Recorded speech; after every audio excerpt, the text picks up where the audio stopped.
It was noted that the unity of all the world's religions and the recognition that they all derive from the same ancient source is the central philosophy of the sacred societies. It is the goal of the World Council of Religions. It was the message of Pope John Paul II in Denver, Colorado, dear listeners.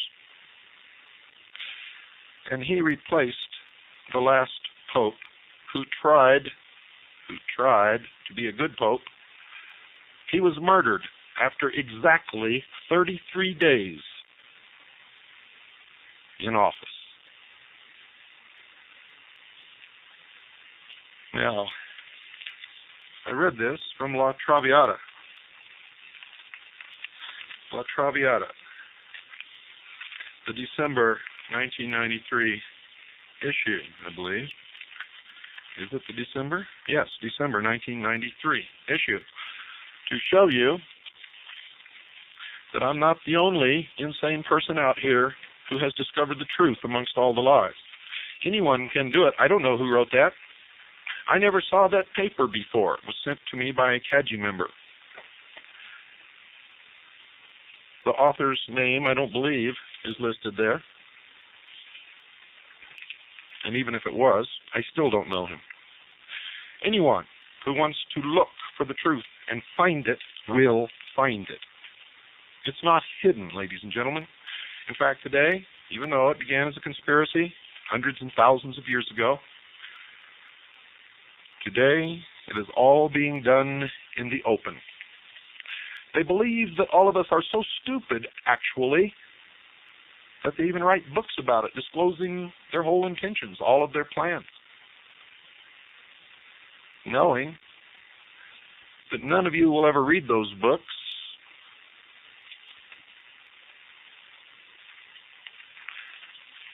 And if you did, you wouldn't believe it. And I said, none of you. That's not really true. There's some of you out there who are learning, who are awake, who are struggling, who are fighting this battle with me and with Carolyn and with many others to try to save the penultimate achievement of all of mankind throughout the history of the world. And that's the Constitution and the Bill of Rights of the United States of America. When I make a statement like that, I always get letters or people call if I open the phones and say, how can you make that statement, Bill, when you just told us that our founding fathers were members of these secret societies? Very simple, folks. Read the writings of the founding fathers. They will tell you themselves. This was a great experiment to see if man was capable of ruling himself, and if he was, this would be the culmination of the great work. But you will also find in their writings that they understood human nature better than any of us do or probably ever will. For they knew that with the keys built into the Constitution, we would give up our Creator-endowed rights and trade them for benefits from the state, thus relegating ourselves back into the old position of owned property. We would become indentured to the state for accepting these privileges. But they knew that people did then, as they do today, except for a very few people who really understand and appreciate freedom and understand the responsibilities and the consequences that go along with it. They understood that most people spend the first 20 years of their lives struggling to become responsible and to be accepted as a man or a woman in their own right, able to be responsible, strike out on their own, build a business, sign contracts. And once they discover the responsibilities and requirements that freedom demands, they spend the rest of their life trying to crawl back into the womb, searching for a daddy to take care of them. That's why socialism is so attractive to most people, ladies and gentlemen. It tells them they no longer have to be responsible. Then in exchange for their freedoms, Daddy, the state, will take care of them. Daddy the state will give them a job. Daddy the state will pretend to pay them if they pretend to work. Daddy the state will provide them with some sort of a hovel in which they can live, so they don't have to worry about paying the rent. Yes, Daddy will even change their diapers and give them clothes to wear. Daddy will tell them what time in the morning they can go out on the street and what time in the evening they must be inside their hovel. Daddy will discipline them. Daddy will make sure that there's no crime to threaten them. Oh yes, many, many people will love the New World Order and the New World Religion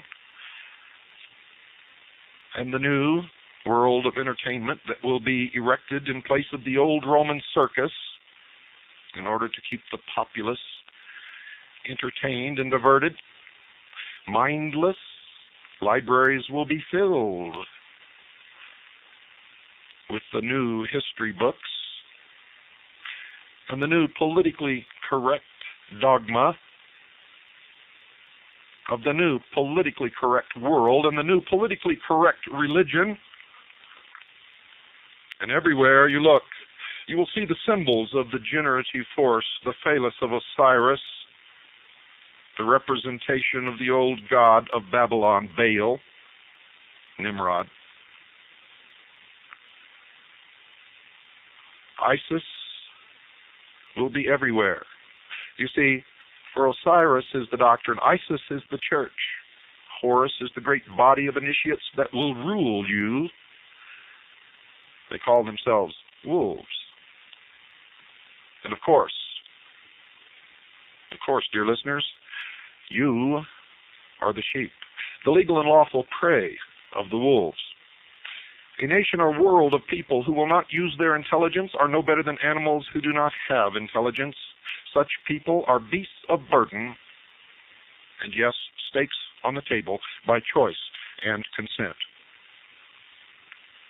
If we didn't love you here, we would not say these things to you. Please wake up. Good night, and God bless you all.